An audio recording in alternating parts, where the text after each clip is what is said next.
بسم اللہ الرحمن الرحیم۔ السلام علیکم ورحمۃ اللہ۔ آج ہم بات کریں گے 7 قسم کے انسان ایسے ہیں جو قیامت والے دن اللہ رب العزت کے عرش کے سائے میں ہوں گے۔ جن انسانوں کو قیامت والے دن اللہ رب العزت اپنے عرش کا سایہ نصیب کرے گا، اور اس دن جس دن اس سائے کے علاوہ کوئی اور سایہ نہیں ہوگا، نہ باپ بیٹے کا، نہ والدین اولاد کے، نہ اولاد اپنے والدین کے، نفسا نفسی کے عالم میں 7 قسم کے انسان ایسے ہیں جو اللہ رب العزت کے عرش کے سائے تلے ہوں گے۔ 7 قسم کے۔ پہلے نمبر پہ انصاف کرنے والا حاکم۔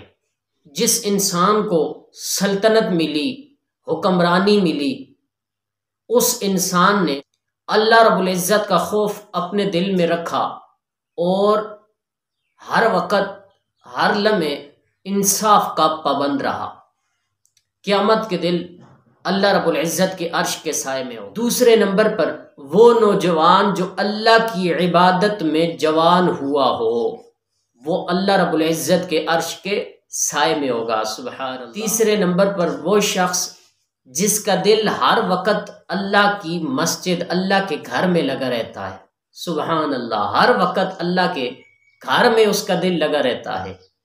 اور یہ ایک قسم کی نعمت ہے جو ہر انسان کے پاس موجود نہیں۔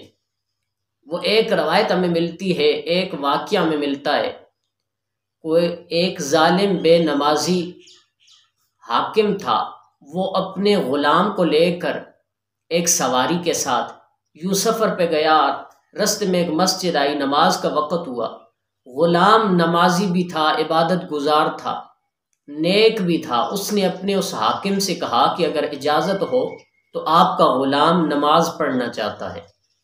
تو اس حاکم کو ترس آیا، اس نے کہا چلا جا نماز پڑھ لے۔ جب نماز پڑھنے لگا تھوڑی دیر ہو گئی، اس حاکم نے آواز دی کہ تجھے کون سی چیز باہر نہیں آنے دیتی، تو کیڑی چیز باہر نہیں آن دینی پئی؟ تے آگے سے اس غلام نے آواز دی، اس نے کہا وہی مجھے باہر نہیں آنے دے رہا جو تجھے اندر نہیں آنے دے رہا۔ وہ رب جو چاہتا ہے کہ میں اس کی عبادت کروں وہ مجھے باہر نہیں آنے دیتا، اور وہ چاہتا ہے تو اس کے در پہ سجدہ نہ کر سکے، وہ تجھے اندر نہیں آنے دیتا۔ تو یہ نوجوان جس کا دل اللہ کے گھر میں لگا رہتا ہے، وہ قیامت والے دن اللہ کے عرش کے سائے تلے ہو۔ چوتھے نمبر پر وہ 2 شخص جن کو اللہ رب العزت اپنے عرش کا سایہ نصیب کرے گا، وہ 2 شخص جو اللہ کے لیے محبت رکھتے ہیں، اللہ کی رضا کے لیے جڑتے ہیں اور اللہ کی رضا کے لیے جدا ہوتے ہیں، یعنی کہ ان کی محبت بھی اللہ کے لیے، ان کی دشمنی بھی، ان کا ملنا اور ان کا جدا ہونا اللہ کی رضا کے لیے، اللہ کی عبادت کے لیے کوئی بھی کام ہے۔ قیامت والے دن دنیا میں ایسے شخص بڑے تنہا رہ جاتے ہیں جو اللہ کی خوشنودی کے لیے کسی سے محبت رکھتے ہیں۔ تو وہ کسی سواری کے پیچھے ایک جملہ میں نے لکھا دیکھا، بڑا اچھا لگا، اے مطلب تیرا شکریہ تو نے جوڑ رکھا ہے انسانوں کو، یعنی کہ انسانوں کو مطلب دے جوڑ کے رکھا ہے، وہ مطلب کا شکریہ ادا کرتے ہیں۔ تو قیامت والے دن ہمارے سرکار فرماتے ہیں کہ وہ اللہ رب العزت کے عرش کے سائے تلے ہوں گے، وہ نوجوان جو اللہ کی عبادت کے لیے، اللہ کی محبت کے لیے محبت رکھتے ہیں، اللہ کے لیے جدا ہوتے ہیں۔ اور 5ویں نمبر پر وہ شخص جس کو اللہ رب العزت اپنے عرش کے سائے میں رکھے گا، وہ شخص جس کو کسی خوبصورت اور عزت دار عورت نے بلایا اور اس نے یہ کہہ کر منع کر دیا کہ میں اللہ سے ڈرتا ہوں، سبحان اللہ۔ یہ وہ واقعہ یاد کریں کہ حضرت یوسف علیہ السلام کو جب ملکہ مصر نے بلایا، اس نے کہا کہ آپ میرے ساتھ کلام کر، تو حضرت یوسف علیہ السلام جو اللہ کے نبی تھے، انہوں نے جواب دیا کہ تو کتنی ہی خوبصورت کیوں نہ ہو، کتنی ہی ملکہ مصر کیوں نہ ہو، لیکن یوسف اللہ سے ڈرتا ہے۔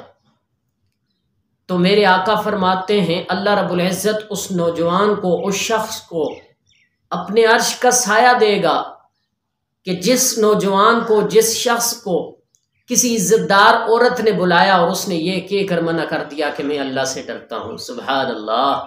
چھٹے نمبر پر جس شخص کو اللہ رب العزت اپنے عرش کے سائے تلے رکھے گا، وہ انسان جو صدقہ کرے اور اسے اس قدر چھپائے کہ اگر دایاں ہاتھ خرچہ کرے اور بائیں ہاتھ کو خبر بھی نہ ہو کہ دائیں ہاتھ نے کیا خرچ کیا ہے، سبحان اللہ۔